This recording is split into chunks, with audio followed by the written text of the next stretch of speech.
name is Richard Tindall. I was in ETR 2. And then after I'd been there for about 6 months, they assigned a junior officer as the new electronic maintenance officer, the EMO. He was a Harvard graduate. His previous duty had been riverboats in Vietnam. Riverboats in Vietnam, everything was life and death. Reserve can on the East Coast, pretty much everything was make-believe. So he and I didn't necessarily see things the same way. We got into a couple of differences of opinion. I found that there was a gentleman on the Lloyd, which was out of Newport, Rhode Island at the time. He did not want to go to Vietnam. He found out that the Lloyd was going to switch home ports to Pearl Harbor. And his choices were go to Canada or work a swap with somebody. So I swapped with him. So I went aboard the Lloyd, and at that point I was what they considered an experienced ET. I did some radar work, mostly maintenance. I was involved with both the air search and the surface search radar, and like I say, just basically more maintenance than anything else. So I ended up on the Lloyd. I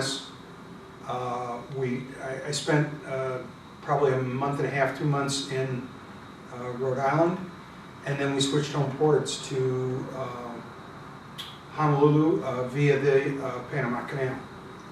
You know, it's kind of funny. I was awake when we went into the canal, so I saw us approaching, you know, kind of narrow, and then it was bedtime, so I slept, and the next morning I woke up and we were tied up in whatever little town is on the other end of the canal.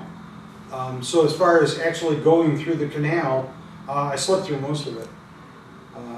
Like I say, I saw us going into it, and you know, the first lock, and then that was that.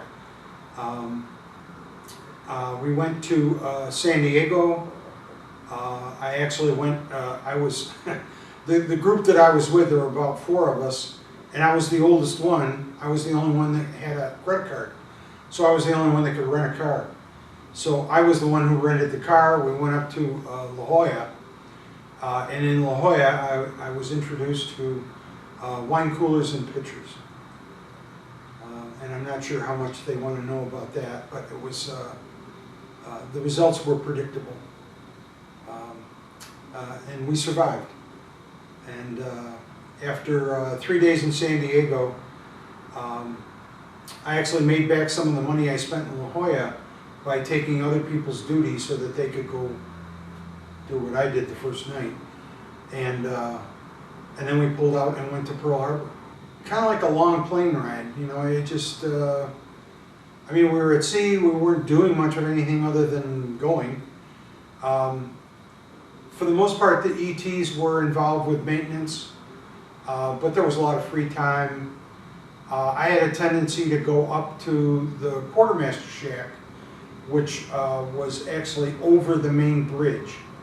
So the main bridge would be probably the O2 level, quartermaster shack would be the O3 level.